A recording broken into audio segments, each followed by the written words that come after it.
বিএনপির ভারপ্রাপ্ত চেয়ারম্যান তারেক রহমান কুমিল্লা, ব্রাহ্মণবাড়িয়া ও চাঁদপুরের ২২টি আসনের সম্ভাব্য প্রার্থীদের সাথে মতবিনিময় করেছেন। ২৬ অক্টোবর রোববার সন্ধ্যা ৬টায় ঢাকার গুলশানে বিএনপি চেয়ারপারসনের কার্যালয়ে শুরু হওয়া এই বৈঠকে তারেক রহমান সম্ভাব্য প্রার্থীদের উদ্দেশ্যে দিক নির্দেশনামূলক বক্তব্য রাখেন। জাতীয় সংসদ নির্বাচনকে সামনে রেখে সম্ভাব্য প্রার্থীদের সাথে বিএনপির ভারপ্রাপ্ত চেয়ারম্যানের মতবিনিময় সভা ঘিরে নেতাকর্মীদের মাঝে ব্যাপক উৎসাহ উদ্দীপনা লক্ষ্য করা যায়। দুপুরের পর থেকেই সম্ভাব্য প্রার্থী ও তাদের সমর্থকরা গুলশান কার্যালয়ের সামনে ভিড় জমাতে থাকেন। তাদের উপচে পড়া ভিড়ের কারণে সন্ধ্যা ৬টার দিকে কুমিল্লার সম্ভাব্য প্রার্থীদের প্রবেশপথ ২ নম্বর গেটটি বন্ধ করে দেওয়া হয়। তবে বেশিরভাগ প্রার্থী সন্ধ্যা ৬টার মধ্যেই কার্যালয়ে প্রবেশ করেন। সম্ভাব্য প্রার্থীরা ছাড়াও সভায় বিএনপির সাংগঠনিক কমিটির সভাপতি ও সাধারণ সম্পাদকদেরও আমন্ত্রণ জানানো হয়। দলীয় সূত্রে জানা গেছে, বিএনপির সম্ভাব্য প্রার্থী তালিকা ইতিমধ্যে চূড়ান্ত করা হয়েছে। কোনো আসনে প্রার্থীদের ফোন করে দলের পক্ষ থেকে গ্রিন সিগন্যালও দেওয়া হয়েছে।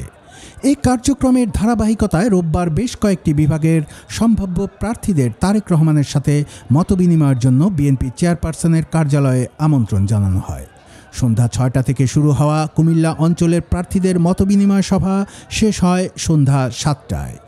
মতবিনিময় সভায় বিএনপির স্থায়ী কমিটির সদস্য, কুমিল্লা ১ আসনের প্রার্থী ডক্টর খন্দকার মোশাররফ হোসেন, বিএনপি চেয়ারপারসনের উপদেষ্টা আলহাজ মনিরুল হক চৌধুরী, চেয়ারপারসনের উপদেষ্টা হাজী আমিনুর রশিদ ইয়াসিন, বিএনপির কেন্দ্রীয় ভাইস চেয়ারম্যান শাহ মোফাজ্জল হোসেন কায়কোবাদ, কুমিল্লা বিভাগীয় সাংগঠনিক সম্পাদক অধ্যক্ষ সেলিম ভূঁইয়া, কুমিল্লা দক্ষিণ জেলা বিএনপির সভাপতি জাকারিয়া তাহের সুমন, বিএনপির কেন্দ্রীয় শিল্প বিষয়ক সম্পাদক মোহাম্মদ আবুল কালাম, নাঙ্গলকোটের সাবেক এমপি আব্দুল গফুর ভূঁইয়া, দেবিদ্বারের সাবেক এমপি ইঞ্জিনিয়ার মঞ্জুরুল আহসান মুন্সি, কুমিল্লা বিভাগীয় সহ সাংগঠনিক সম্পাদক মোস্তাক মিয়া, কুমিল্লা মহানগর বিএনপির সভাপতি উতবাতুল বারী আবু, কুমিল্লা দক্ষিণ জেলা বিএনপির সাধারণ সম্পাদক আশিকুর রহমান মাহমুদ ওয়াসিম, মহানগর বিএনপির সাধারণ সম্পাদক ইউসুফ মোল্লা টিপু, কুমিল্লা দক্ষিণ জেলা বিএনপির সাবেক সংসদ সদস্য হাজী জসিমউদ্দিন, বুড়িচং উপজেলা বিএনপির সভাপতি এটিএম মিজানুর রহমান,